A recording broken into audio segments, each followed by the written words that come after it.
जी हाँ दोस्तों, वतन की नमस्कार जोहार साथियों, झार पाठशाला में आपका स्वागत है। एक शायरी है दोस्तों कि दिल से मरकर भी न निकलेगी वतन की उल्फत, दिल से मरकर भी न निकलेगी वतन की उल्फत, मेरी मिट्टी से खुशबुए वतन की वफा आएगी, मेरी मिट्टी से खुशबुए वतन की वफा आएगी। जी हाँ दोस्तों, ये जिंदगी अगर देश के काम आ जाए तो फिर उससे बड़ी बात और क्या हो सकती है। मेरी भी ख्वाहिश यही है कि मैं देश के काम आऊं और उसके लिए लगातार मैं मेहनत कर रहा हूं। आपको भी मेहनत करना है ताकि हमारा देश आगे जाए, ताकि हमारा देश दुनिया में नंबर 1 पे आ जाए, ताकि हमारा देश अपनी एक अलग पहचान बनाए। हालांकि हमने अपनी एक अलग पहचान बनाई है, मगर फिर भी वर्ल्ड ऑर्डर में हमें 1 नंबर पे आने की आवश्यकता है और उसके लिए हम सबको जोर लगाना होगा। आज की इस कविता में, जिसे मैंने एक पतिया डोंगल महुआ से उठाया है और जो कि आपके सिलेबस में भी है, आगू करब आपन देश। क्या है शीर्षक?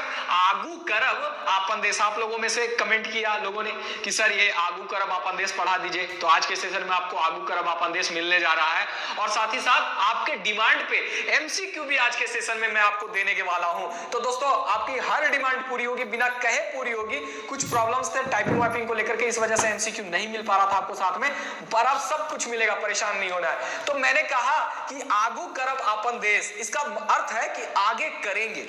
क्या करेंगे? आगे करेंगे, यानी कि देश को आगे बढ़ाएंगे। आगू करने का क्या मतलब? आगू करने का, आगे करने का मतलब है कि देश को आगे बढ़ाएंगे, देश की तरक्की कराएंगे। तो शीर्षक से ही स्पष्ट है कि कवि जी क्या चाहते हैं। कवि जी चाहते हैं कि मेरे देश की तरक्की हो, इसीलिए तो शीर्षक बना डाले आगू करब आपन देश। अब इस कविता के कवि कौन है?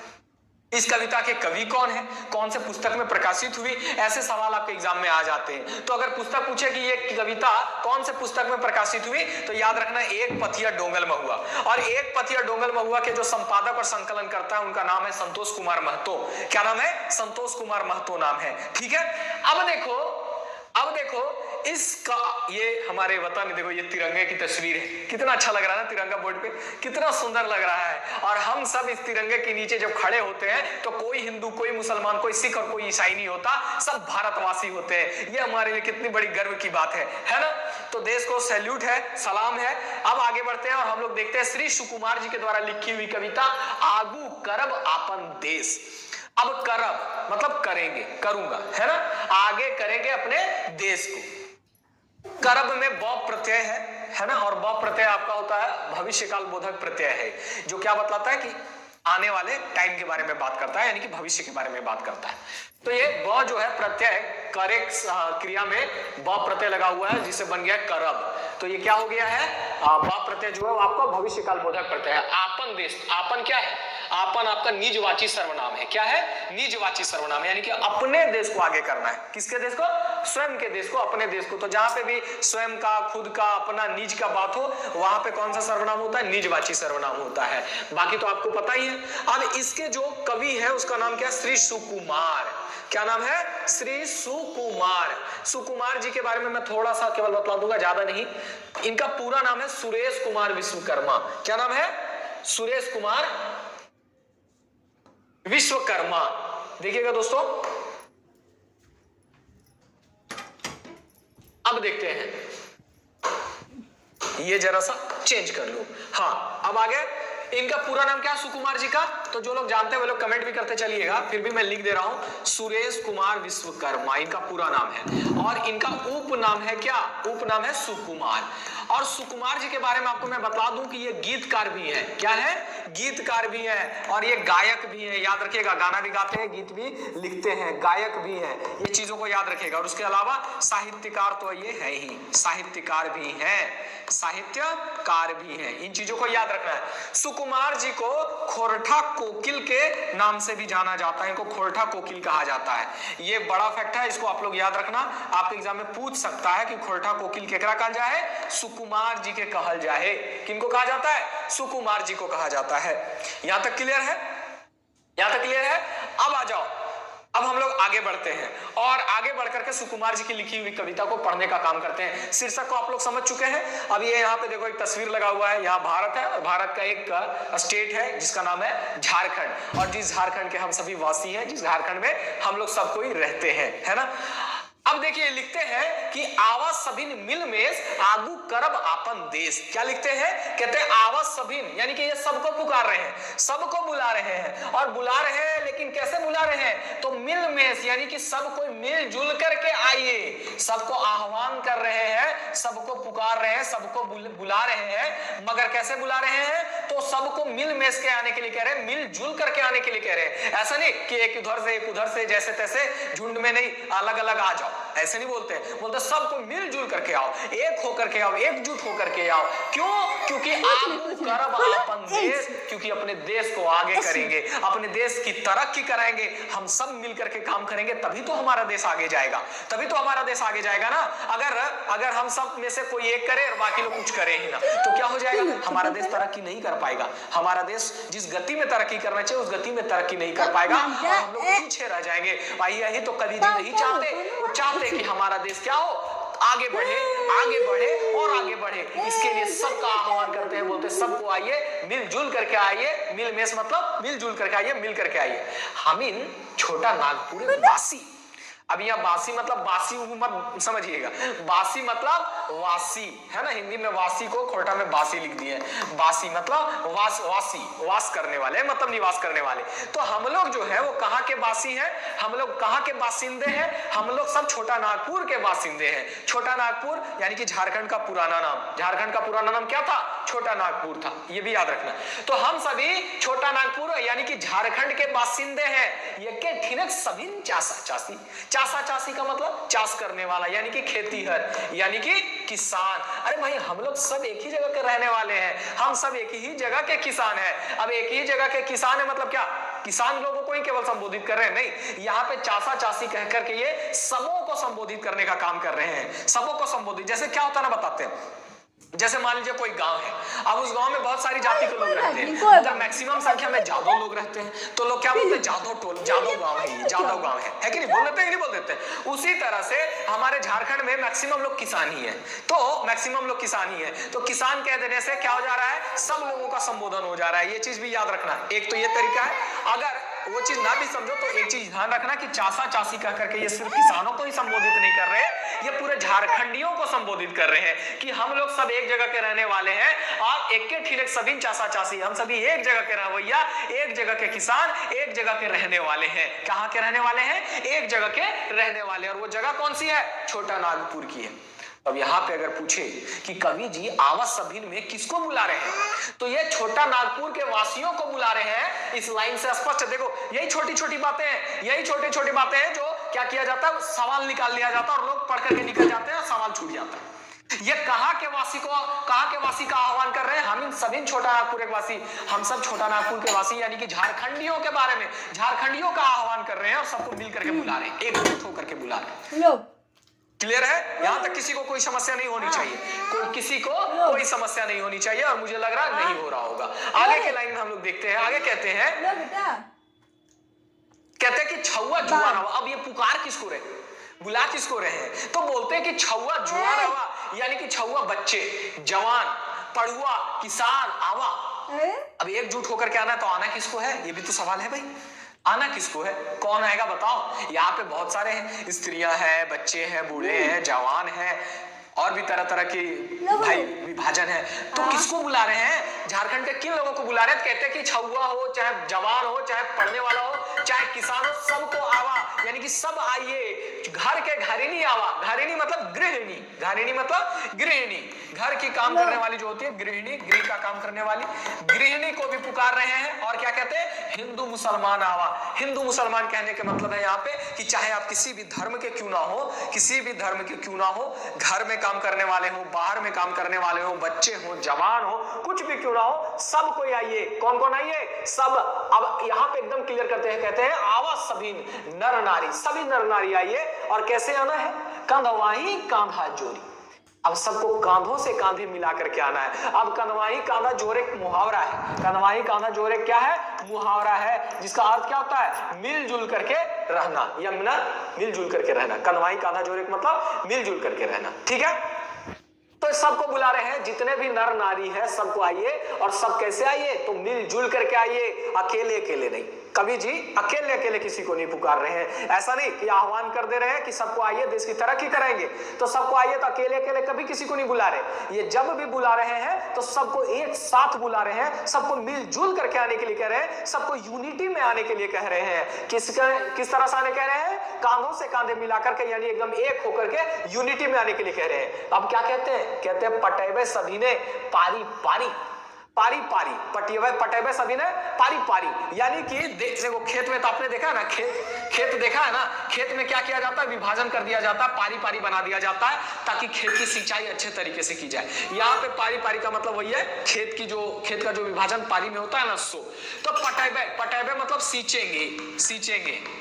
आप देखे है ना, खेतों को सींचने के लिए क्या किया जाता है, पारी पारी में बांट दिया जाता है। तो बोल रहे हैं पटेबे सभी ने पारी पारी लहलह करते फुलवारी, और हमारा देश रूपी फुलवारी यानी कि बगिया जो है वो लहलहा उठेगा। यानी कि हम सब मिलकर के क्या करेंगे, देश के कोने कोने को सींचने का काम करेंगे, यानी कि देश के कोने कोने में, ये देश के हर हिस्से के लिए, देश की हर हिस्से की तरक्की के लिए मेहनत करेंगे, काम करेंगे, तो मेरा देश लहलहा उठेगा फुलवारी की तरह, बगिया की तरह। यहाँ फुलवारी का भाव किससे है, या फुलवारी किसका प्रतीक है, तो देश का प्रतीक है, याद रखिएगा। फुलवारी किसका प्रतीक है, देश का प्रतीक है।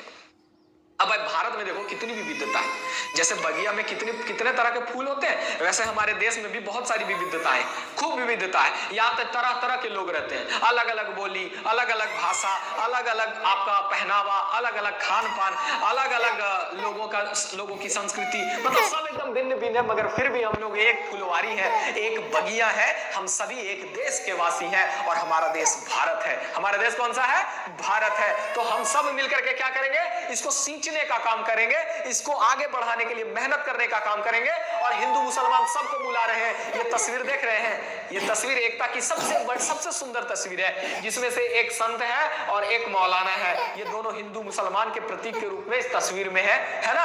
और देखिए यही हमारे भारत की सबसे सुंदर तस्वीर है, यही हमारा भारत है, और वास्तव में हमें इस भारत को संजो करके, इस भारत को बचा करके रखने की आवश्यकता है। इसीलिए कभी कहते हैं कि सबको मिलजुल करके आइए, अकेले अकेले आइएगा तो हमारा देश तरक्की नहीं कर पाएगा। हम लोग मिलजुल करके रहें, हम लोग मिलजुल करके एक साथ आगे आए और मिलजुल करके काम करें, मिलजुल करके मेहनत करें, ताकि हमारा देश आगे जाए। हमारा देश कहां जाए, आगे जाए। आवा सभी मिल में जागू करब आपन देश। अब आगे देखते हैं, आगे क्या लिखते हैं। आगे कहते हैं कि एक ही गठरी हमने गीता बाइबल कुरान बांधा। अब हम क्या करेंगे, एक ही गठरी में, एक ही गांठ में क्या करेंगे, गीता, एक ही गठरी में, गठरी मोटरी जो वो से, तो एक ही गठरी में हम लोग क्या करेंगे, गीता बाइबल कुरान बांधब।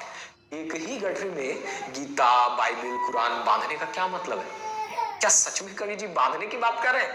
आप सोचो, तो आपको तो एहसास हो रहा होगा कि नहीं ऐसा नहीं हो सकता। एक ही गठरी में बांधने का मतलब है कि हम सब क्या करेंगे, गीता बाइबल कुरान में कोई अंतर नहीं देखेंगे, इसको एक समझेंगे। यानी कि हमारे लिए सभी धर्म एक समान होंगे। हमारे लिए क्या होंगे, सभी धर्म एक समान होंगे। यहाँ तस्वीर देख रहे हैं, भगवद गीता, होली बाइबल और पवित्र कुरान का तस्वीर देख रहे हैं दोस्तों। और कवि जी कह रहे हैं कि हम लोग सभी मिल करके एक गठरी, हमनी, यहाँ पे हम नहीं, हमनी शब्द का इस्तेमाल किया गया है कि हम सब ऐसे मिलजुल करके रहेंगे, हम सब ऐसे भारत का निर्माण करेंगे, हम सब ऐसे भारत को आगे बढ़ाएंगे कि हम क्या करेंगे, हम गीता हो चाहे बाइबल कुरान, किसी में भी हम लोग कोई अंतर नहीं मानेंगे। हम लोग इसको एक नजर से देखेंगे, हम लोग सभी धर्मों को एक समान मानने का काम करेंगे। जौर भाई के यज्ञ हाड़ी अपन भात रांधव, और हम लोग मिलजुल करके रहेंगे और एक ही हड़िया में भात रांधने का काम करेंगे, भात पकाने का काम करेंगे। अब भात पकाने का मतलब है भोजन बनाना, याद रखना। भात पकाने का मतलब क्या है, भोजन बनाना। और लेकिन एक ही हड़िया में भोजन बनाने का क्या मतलब है, तो देखिए गांव घर में आप लोग देखते होंगे कि जब एक परिवार में दो भाइयों में झगड़ा होता है ना, तो हड़िया अलग अलग हो जाता है। बोल देते पंचायती उंचायती होगा, आज से तोर हड़िया अलग, आज से तोर हड़िया अलग। शादी ब्याह होला के बाद में खूब हड़िया अलग हो, अभी लगन उगन गलो है, अब देखियो कै घर टूट जेतो, कै घर फूट जेतो, एकदम हड़िया सबके पंचायती चलते रहता, मुखिया सब घरे घरे जाकर पंचायती करते रहता, तू ओने खो तू ओने खो, तो वहां हड़िया अलग अलग हो जाता है। हड़िया अलग अलग होने का मतलब क्या, फूट हो जाना। और हड़िया एक होने का क्या मतलब है कि लोग मिलजुल करके रह रहे हैं, वो उसका प्रतीक है, वो उसका संकेत है। तो यहाँ पे कवि जी क्या करें कि जौर भाई के मतलब मिलकर, जौर भय के मतलब एकजुट होकर या मिलकर हम लोग क्या करेंगे, एक ही आड़ी में अपना भात रांधेंगे, मतलब हम लोग सभी मिलजुल करके रहेंगे, हम लोग सभी मिलजुल करके रहेंगे। और कुछ कुछ अंधाराती बाहर देवे प्रेमिक बाती। कुछ कुछ अंधाराती मतलब क्या होता है, एकदम घना काला अंधेरिया रात देखे है ना, उसके लिए खोरठा में कुछ कुछ अंधार रात शब्द का इस्तेमाल होता है। तो कुछ कुछ अंधार रात यहाँ पे क्या बतला रहा है, इसका भाव क्या है, इसका भाव है दोस्तों जीवन की समस्या से, जीवन की समस्या से। अंधेरा जो है वो समस्या और परेशानी का द्योतक है। तो यहाँ पे कुछ कुछ अंधार राती यानी कि जब भी जीवन में घोर संकट आएगा, जब भी जीवन में कोई बड़ी समस्या आएगी, तो उस समस्या का सामना हम लोग कैसे करेंगे, तो बाहर देवे प्रेमिक बाती, तो हम सभी प्रेम का दिया जला करके उस समस्या का सामना करने का काम करेंगे। ऐसे भी कहा जाता है कि आपके दुख में अगर 4 लोग आपके साथ हैं तो आपको दुख नहीं लगेगा, आपका दुख लोग बांट लेते हैं तो दुख कम हो जाता है, सुख भी बांटने पे बढ़ जाता है। इसलिए चाहे दुख हो चाहे सुख हो, अगर सब मिल करके रहे, अगर सब एकजुट होकर के रहे तो दुख घटेगा, दुख में सबको साथ है तो दुख घट जाएगा, सब साथ है तो सुख बढ़ जाएगा। इसीलिए हमेशा कहा जाता है, ज्ञानी जन हमेशा कहते हैं कि जब भी रहो मिलजुल करके रहो, फूट करने का काम कभी मत करो। कभी किसी को ये मत बोलो कि तुम्हारे बिना हम जिंदगी काट लेंगे, तुमसे हमको कोई लेना देना नहीं लेना देना है। अगर आप मिलजुल करके रहोगे तो जिंदगी हसीन बन जाएगी, और क्या चाहिए जिंदगी में। तो बोलते हैं यहाँ पे कवि जी कि हम लोग मिलजुल करके रहेंगे, और जब भी हमारे जीवन में कोई समस्या कोई परेशानी आएगी तो हम सभी क्या करेंगे, प्रेमवत संबंध बना करके, यानी कि प्रेम से उस समस्या का, प्रेम के जरिए उस समस्या का सामना करेंगे। इतना प्रेम का बयार बहाएंगे कि वो समस्या अपने आप छूटी हो जाएगी। खाई भाई सभी ने यज्ञ पाती, यहाँ पे पाती होगा, पाती मतलब लाइन। हम लोग क्या करेंगे, एक ही पाती में बैठ करके खाना खाएंगे। अब देखो होता क्या है ना, गाँव में आपने देखा होगा कि अलग अलग जाति के लोग अलग अलग पंक्ति में बैठते हैं, एक समान लोग एक पंक्ति में बैठते हैं। ये भेदभाव की निशानी है, ये क्या है, भेदभाव की निशानी है। और भी जो थोड़े ऊंचे या रईस कहलाने वाले लोग होते हैं वो भी एक साथ बैठते हैं, उन लोगों के साथ में गरीब लोग नहीं बैठ सकता, भले से जाति सेम क्यों ना हो। तो ये क्या है, ये भेदभाव की निशानी है, और ये आपको गांव में अभी भी देखने को मिलेगा, एकदम जरूर मिल जाता है देखने को। तो कवि जी लिखते हैं कि हम लोग क्या करेंगे, एक ही पंक्ति में बैठ करके खाएंगे, और भेदभाव एक मार देवे लाती, और किसी भी प्रकार का भेदभाव जो हमारे समाज में होगा उसको हम लोग खत्म करने का, उसका विरोध करने का काम करेंगे। लात मारने का क्या मतलब है, भेदभाव को लात मारने का मतलब है कि उसका विरोध करेंगे, उसको खत्म करने का काम करेंगे, ठीक है। इसीलिए कवि जी फिर से सबको कहते हैं, आवा सभी मिलमेश आगू करब आपन देश। सबको मिलजुल करके आइए, सबको एक साथ होकर के आइए, हम लोग देश की तरक्की कराएंगे, हम लोग देश को आगे बढ़ाएंगे। तो क्या आप सब तैयार हैं देश को आगे बढ़ाने के लिए? तैयार है ना आप? ये सिर्फ कवि जी अपने लिए नहीं लिखे, ये आप ही के लिए ही लिखे, ये हम सब के लिए लिखे, और हम सबको प्रेरित करना चाह रहे हैं। हम सब के मुख से जब ये शब्द निकलेगा, ये वाक्य निकलेगा कि आओ सब कोई मिलकर के आइए देश को आगे बढ़ेंगे, तो सोचो देश हमारा आगे बढ़ेगा कि नहीं बढ़ेगा? बढ़ेगा ना, बिल्कुल बढ़ेगा। अब आगे क्या कहते हैं उसको जरा सा देख लिया जाए। आगे कहते हैं कवि जी कि नारी के मायन देवे सांझ बिहान देवे। अब देखो हमारे देश में, भले से हमारा देश बड़ा महान देश कहलाता है, मगर फिर भी हमारे देश में स्त्रियों की स्थिति आज भी ठीक नहीं है। चाहे वो किसी भी रिलीजन में हो, किसी भी जाति में हो, है ना, या आर्थिक स्थिति उनके परिवार की जैसी भी हो, स्त्रियों की दशा बिल्कुल भी अच्छी नहीं है हमारे देश में। और स्त्रियों के साथ सबसे बड़ी दिक्कत उनके मान की है, उनको उस हिसाब का रिस्पेक्ट नहीं दिया जाता जिस हिसाब का रिस्पेक्ट दिया जाना चाहिए। तो कवि जी कहते हैं कि हम लोग क्या करेंगे ना, नारी का सम्मान देंगे, मतलब नारी का सम्मान देंगे, और सम्मान कोई एक वक्त या एक अवसर तक ही सीमित नहीं रहेगा।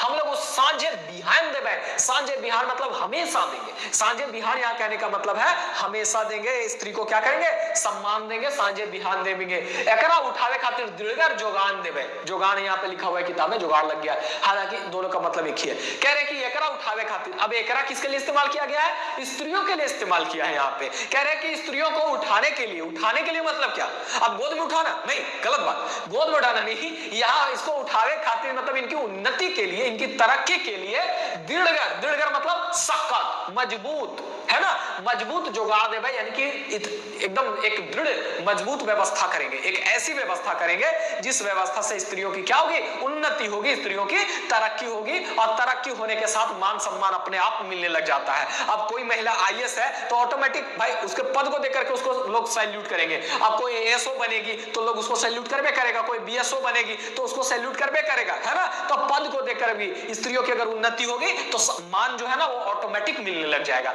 इसीलिए इसीलिए मैं हमेशा स्त्रियों से कहता हूं, लड़कियों से कहता हूं कि अपने कैरियर पे ध्यान दो, अपने आप को बनाने पे ध्यान दो। आपके पास हमेशा दो चीजें होती है, या तो आप अपने फ्यूचर का निर्माण कर लो या किसी की गुलामी एक्सेप्ट कर लो, और गुलामी एक्सेप्ट करने के बाद आप वापस नहीं निकल सकती। इसीलिए क्या करना है आपको? मेहनत करना है, खूब मेहनत करना। और यही कवि जी भी चाहते हैं कि स्त्रियों के लिए एक ऐसी व्यवस्था की जाए, या ऐसी व्यवस्था करेंगे, ये कह रहे हैं, जिससे उनकी उन्नति होगी। नारी बिना सृष्टि नहीं, भाव देखकर सखी। अब देखो नारी के बारे में क्यों कह रहे हैं, क्योंकि नारियों को मान देना जरूरी है, नारियों को सम्मान देना जरूरी है। नारी से ही सृष्टि है, नारी तो सृजनकारी है। अब नारी ही अपमानित महसूस करेगी, नारी ही दबी हुई रहेगी, नारी ही कुचली हुई रहेगी, तो वह कैसे संसार का निर्माण करेगी? सोचो। अरे एक स्त्री अगर पढ़ी लिखी समझदार होगी तो वो अपनी समझदारी को, अपनी शिक्षा को, अपने ज्ञान को, अपने संस्कार को अपने बच्चे में डालेगी। अगर एक नारी को आप मूर्ख बना दोगे, एक नारी को आप क्या करोगे, ज्ञानहीन बना दोगे, तो अपने बच्चों को क्या दे पाएगी? बताओ, क्या दे पाएगी? तो कैसा संसार निर्मित होगा? इसीलिए कवि जी कहते हैं कि नारी बिना सृष्टि नहीं, नारी के बिना इस संसार की कल्पना नहीं की जा सकती, क्योंकि नारी के पास सृजन शक्ति है, जन्म देने की ताकत है। वही तो जन्म देकर के इस संसार की शाश्वतता को कंटिन्यू रखती है ना, निरंतर बनाए रखती है। तो नारी के बिना सृष्टि नहीं है। भाव देखा कि यानी सोच करके, विचार करके, सभी भाई सोच विचार करके देख लो कि नारी के बिना यह सृष्टि नहीं है। और जो सृजन करने वाली है भाई, उसका सम्मान देना जरूरी है, उसकी उन्नति के लिए सोचना जरूरी है, क्योंकि वो उन्नति करेगी तो सब उन्नति कर जाएंगे, सब उन्नति कर जाएंगे। कहते भी हैं कि एक स्त्री अगर उन्नति करती है तो दो परिवार उन्नति कर जाते हैं। समझ रहे हैं? दो परिवार उन्नति कर जाते हैं। एक अगर मर्द उन्नति करता है तो सिर्फ एक परिवार उन्नति करता है, इसलिए स्त्रियों की उन्नति आवश्यक है। आगे लिखते हैं कवि जी, कहते हैं कि घर घर जगह में जाए जाए सुकुमार एक गीत गाया गया। यानी कि ये गीत सुकुमार जी का नाम है, खुद यहाँ पे अपनी कविता में लिख रहे हैं। कहते हैं कि सुकुमार जी देखिए गीतकार भी हैं, तो घर घर जाकर के लोगों को जगाने का काम करेंगे, यानी कि लोगों में चेतना लाने का काम करेंगे, देश के प्रति चेतना लाने का काम करेंगे, उनमें उनको चैतन्य बनाएंगे, उनको समझाएंगे, बुझाएंगे। उनको क्या करेंगे? समझाएंगे, बुझाएंगे। कैसे समझाएंगे, बुझाएंगे? तो सुकुमार के गीत को गा गा करके समझाएंगे। इसीलिए यावा सभी मिल में यागू करब आपन देश, इसलिए सबको मिलजुल करके आइए। क्यों? ताकि देश को आगे करेंगे हम सब, क्योंकि हम लोगों को देश को आगे करना है ना। देश को आगे करने के लिए जरूरी है कि सबको मिल करके आइए, एकजुट हो करके आइए। और एकजुट होकर के हम लोगों को क्या करना है? हम लोगों की इस देश रूपी बगिया, देश रूपी फुलवारी को, की पारी पारी को ऐसे सींचना है कि हमारा देश आगे जाए, हमारा देश तरक्की करे। और इसी के साथ दोस्तों ये कविता जो है पूरी तरह से खत्म हो जाती है। मैंने पूरा कोशिश किया है कि हर एक चीज आपको समझा दिया जाए और वो बातें भी समझाया दिया जाए जिस सोच के साथ सुकुमार जी ने इस कविता को लिखा होगा। और इस कविता में आप शपथ लेने का कोशिश करो कि आप भी अपने देश को आगे बढ़ाओगे और मिलजुल करके रहोगे। कभी की नफरत फैला जो अचानक से कहा होगा दिया जाएगा, उसी के लिए मैंने इस चैनल को खोला है। सब कुछ दिया जाएगा, हर तरह का सुविधा दिया जाएगा, पर पहले सुविधा देने लायक सारा जो अपना मशीनरी है सुविधा देने लायक बना लूं, तब तो ये 10,000 होने तक सारा मशीनरी दुरुस्त हो जाएगा और आपको सब कुछ मिलेगा। बस अभी आपके प्यार की आवश्यकता है, ऐसा ही प्यार देते रहिए। तो दोस्तों पहला सवाल आपके स्क्रीन पे कि आगू करब आपन देश कौन किताबे इजराइल है, ये सवाल आपको एग्जाम में पूछ सकता है कि ये आगू करब आपन देश क्या है? कविता है। क्या है? कविता है, पोयम है। और ये जो पोयम है वो कौन से पुस्तक में प्रकाशित हुई है? तो दोस्तों ये पोयम प्रकाशित हुई है सोन माटी, एक पथिया डोंगल महुआ, सोहान लागे रे या कोई ना है। तो मैं आपको बता दूं कि ये एक पथिया डोंगल महुआ में प्रकाशित हुई है। और एक पथिया डोंगल महुआ में कुल कितनी कविताएं हैं ये आप लोग कमेंट करके बताओ, जल्दी से कमेंट करके बताओ। और इसमें टोटल 47 कविताएं हैं। कुछ लोग 42, कुछ लोग 43 कमेंट करते रहते हैं। एक बार आप लोग बुक देख लो, वहां पे 47 कविताएं दी हुई है। और इसमें पहले नंबर की जो कविता है वो श्रीनिवास पानू जी के द्वारा लिखी हुई कविता है, हामिन सब एक, हामिन सब एक, है ना, हामिन सब एक। ठीक है, ये कविता है, ये कविता है, ठीक है ना। अब यहां पे देखो सबसे लास्ट नंबर की कविता बोरेक दर 47वें नंबर की कविता बोरेक दर। ये देख लेना आप लोग बुक में, जो भी कह रहे हैं कि 42 है 43 है वो लोग बहुत सारे उल्टा इसमें कमेंट कर रहे थे। तो आगू करब आपन देश कौन किताब है इजराइल है? एक पथिया डोंगल महुआ में इजराइल है। और एक पथिया डोंगल महुआ के जो संपादक हैं, संपादक और संकलन करता वो कौन है बताओ? सब कमेंट करके आप लोग बताओ, एकदम जल्दी जल्दी कमेंट करो कि कौन है एक पथिया डोंगल महुआ के संपादक और संकलनकर्ता। संपादक और संकलनकर्ता तो बतला दूं, एक पथिया डोंगल महुआ के संपादक और संकलनकर्ता कोई और नहीं, हमारे संतोष कुमार महतो जी है। कौन है? संतोष कुमार महतो जी, मास्टर साहेब अब हम लोगों के बीच में नहीं है, पर ये बहुत ही बेहतरीन रचना करते हैं। रूसल भोला, जिन लोगों ने नहीं देखा है वो लोग जाकर के देख लीजिए, मेरा हमने पढ़ाया रूसल भोला, संतोष कुमार महतो जी के द्वारा लिखी हुई कविता है रूसल भोला, बड़ी मजेदार कविता है, एक बार पढ़ करके जरूर देखिएगा, एक बार पढ़ करके जरूर देखिए। आगू करब अपन देश कौन किताब में इंद्रायल है? एक पथिया डोंगल महुआ किताब में इंद्रायल है, जिसके संपादक संकलनकर्ता संतोष कुमार महतो जी है। याद रखिएगा, सोहान लागे रे, सोहान लागे रे क्या है? तो ये दोस्तों शिष्ट गीत का संग्रह है। शिष्ट गीत का क्या है? संग्रह है, संग्रह है, संग्रह। और इसके जो संपादक है वो कौन है? दिनेश दिनमणि जी है, दिनेश दिनमणि, दिनेश दिनमणि जी हैं। ठीक है, ये याद रखना। सोन माटी के बारे में आप लोग जानते हैं, सोन माटी क्या है? तो कहानी और कविताओं का संग्रह है। इसमें से 10 कहानी और 31 कविताएं इसमें प्रकाशित हुई हैं। ठीक है, और इसके जो लेखक है वो कौन है? विनोद कुमार है, विनोद कुमार, डॉक्टर विनोद कुमार है, विनोद कुमार, याद रखेगा। चल कविता लागे। अब ये सवाल भी बहुत अच्छा है कि आगू करब आपन देश जो है, आगू करब आपन देश यानी अपने देश को आगे करेंगे, अपने देश की तरक्की करेंगे, अपने देश को आगे बढ़ाएंगे। ये किनका लिखा हुआ कविता, ये किनकी रचना है, यानी कि इस कविता के कवि कौन है? तो अगर ये सवाल पूछ दे तो कौन है कवि भाई बतलाओ? तो इस कविता के कवि कोई और नहीं, हमारे सुकुमार जी है। कौन है? सुकुमार जी है, सुकुमार जी। अब संतोष कुमार महतो के बारे में अगर पूछे तो इसके बारे में अभी मैंने आपको बताया, एक पथिया डोंगल महुआ के संपादक और संकलन करता है। श्रीनिवास पानूरी जी, श्रीनिवास पानूरी जी के बारे में आप लोगों को पता है, ये खोरठा के भीष्म पितामह कहलाते हैं, बरवाडा का खैबोर कहलाते हैं, खोरठा वाल्मीकि कहलाते हैं। अक्टूबर 1986 को इनकी के बारे में आपको बतला दूं कि इनकी फेमस रचना है खंड काव्य दामोदरे कोराय। कौन सी रचना? दामोदरे कोराय, कोराय, कोराय है ना, दामोदरे कोराय। और इनकी एक और फेमस रचना है मैच गंधा, मैच गंधा, ये भी प्रमाणिक जी की ही है। चलो मजा आ रहा, आह्वान कर रहे हैं, तो आह्वान किसका कर रहे हैं, किसको पुकार रहे हैं? पढ़वैया सबके, गिदर सबके, धारिनी और चासा सबके, या सभे के? अब यहाँ पे आंसर क्या हो जाएगा? तो देखो ये क्या कहते हैं, ये सबको पुकार रहे, पढ़वा छुआ जुआन आवा, छुआ जुआन आवा, घर के घरिनी आवा, तो सबको अंतर। आगू करब आपन देश कविता में केकरा आगू करे के बात कहल गेल। अब लोग आगू करब आपन देश कविता में आप शीर्षक में ही देखो क्या कह रहे हैं, आगू करब आपन देश। तो इसमें किसको आगे करने की बात कही गई है? आपन देश के आगू करने की बात कही गई है, अपने देश को तरक्की कराने की बात कही गई है। किसको? अपने देश को। भाई शीर्षक में ही साफ साफ लिखा हुआ है, शीर्षक में ही साफ साफ लिखा हुआ है। क्लियर है? अब आगे देखो, एकरा उठावे खातिर दृढ़गर जोगान देवे चाहे जोगाड़ देवे। अब ई वाक्य एकरा उठावे के बात कहल गेल है। इस आपने कविता में देखा कि एक जगह पे नारी के माइन देवे, सांझे बिहान देवे, एकरा उठावे खातिर दृढ़गर जोगान देवे। तो ये जो लाइन है वहीं से उठाया गया है कि एकरा उठावे खातिर दृढ़गर जोगान देवे। दृढ़गर मतलब मजबूत, सख्त। दृढ़गर मतलब है कि ई वाक्य केकरा उठावे के बात कहल गेल है, किसको उठावे? तो उठावे मतलब उठाना नहीं, उठ की तरफ चलते हैं। अगला सवाल है, एके गठरी हमनी गीता बाइबिल कुरान मानब, ई वाक्य की भाव है? अब लो, एके गठरी हम बाइबिल गीता कुरान मानब, इस वाक्य का क्या भाव है इस कविता में? क्या ये भाव है कि सभी धर्म के एक के नजरे देखे? क्या ये भाव है कि सभी धर्मों को एक नजर से देखना?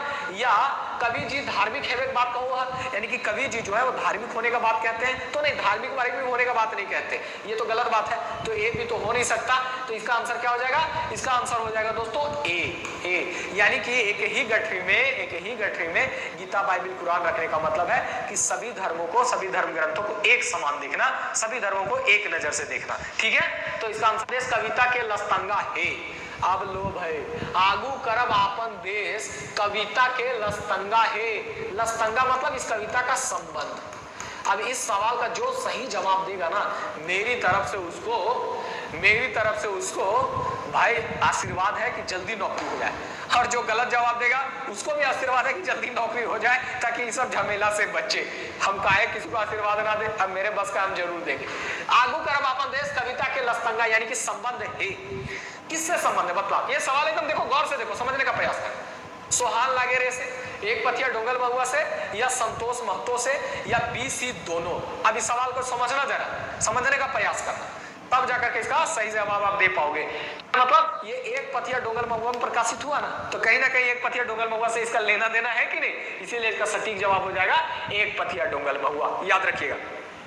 अगला सवाल पूछे, अगला सवाल चलो। अगला सवाल है, कवि के मते देश कैसे आगू बढ़ता है?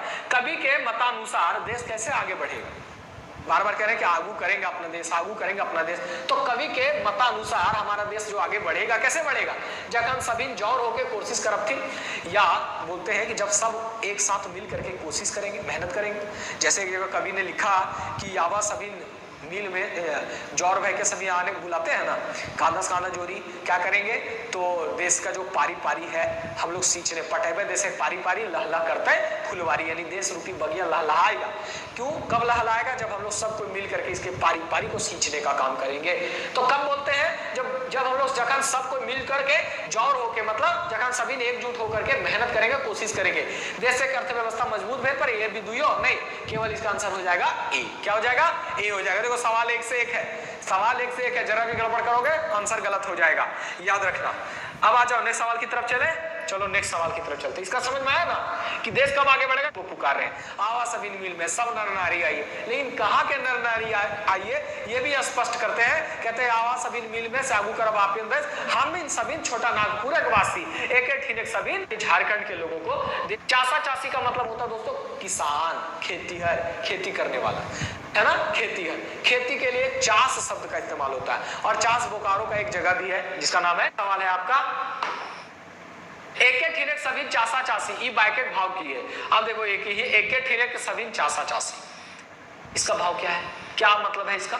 तो मतलब है एक जगह के रहने वाले, या गरीब लोग, या भूखे पेट रहने वाले। अगला सवाल देखो, खोरठा कोकिल केकरा कल जा, इस जगह के सभी किसान होने का मतलब है सब एक जगह के रहने वाले। बाल बढ़िया है। खोरठा कोकिल केकरा कहल जाहे, खोरठा कोकिल किनको कहा जाता है? तो किसी और को नहीं, हमारे सुकुमार जी को कहा जाता है खोरठा कोकिल। खोरठा बड़ा सुंदर गीत गाते हैं सुकुमार जी, बड़ा सुंदर गीत गाते हैं हमारे सुकुमार जी, इसीलिए इनको खोरठा कोकिल कहा जाता है, याद रखिएगा।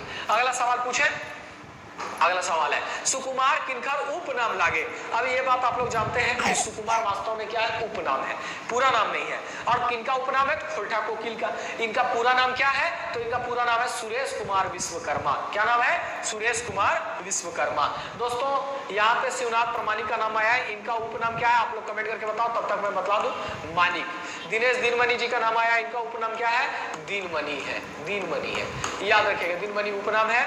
और मानिक शिवनाथ प्रमाणिक जी का उपनाम है। यहाँ तक क्लियर है? सुरेश कुमार विश्वकर्मा का उपनाम सुकुमार है। खोरठा कोकिल भी इनको कहते हैं। जो मैं बतला, सवाल नहीं छूटना। कांधों से कांधा मिलाना मतलब क्या? सच्चे कांधा कांधा जो मिला दे कैसे सटा देना? नहीं, खनवाई कांधा जोड़े का मतलब है मिलजुल के रहना। क्या है मतलब? मिलजुल करके रहना, एकजुट रहना, मिलजुल करके रहना। ठीक है, नेक्स्ट सवाल की तरफ चले। चलो अगला सवाल दो। अगला सवाल, कभी मते सभी के मिल में के अला पर की होता है? देखो अगर सब कोई मिलजुल करके आ गए, एकजुट होकर के आ गए, तो होगा क्या? ये भी तो सवाल है।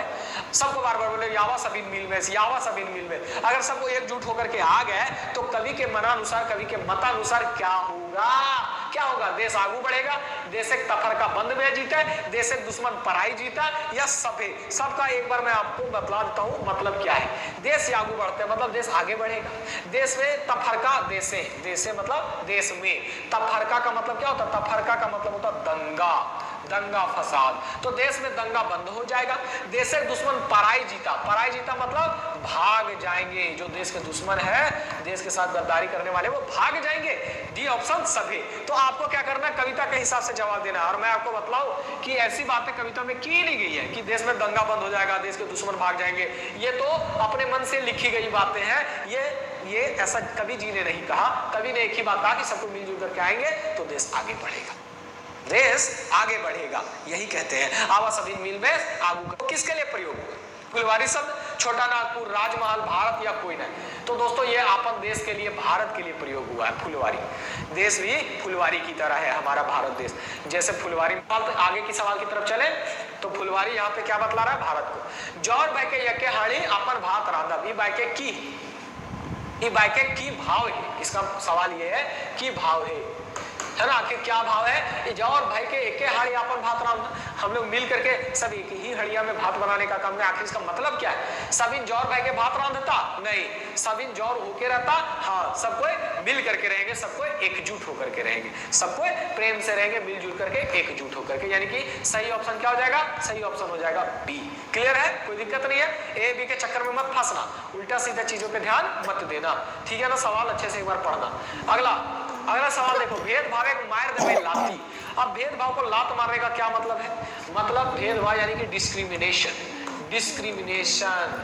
डिस्क्रिमिनेशन एकदम खराब चीज है, बहुत गंदी चीज है ये डिस्क्रिमिनेशन, जो अब हमारे संविधान में भी इसको क्या कर दिया गया है? बैन कर दिया गया है, ठीक है। तो भेदभाव के मार देवे लाती से क्या तात्पर्य है? दुश्मन से झगड़ा करेगा नहीं, दुश्मन से झगड़ा करना नहीं, भेदभाव का विरोध करे, हाँ भेदभाव का विरोध करना, क्योंकि भेदभाव एकदम गलत चीज है, इसका विरोध करना जरूरी है। तो कहते हैं कि हम लोग सब मिल करके रहेंगे, एक ही पंक्ति में बैठ के खाएंगे।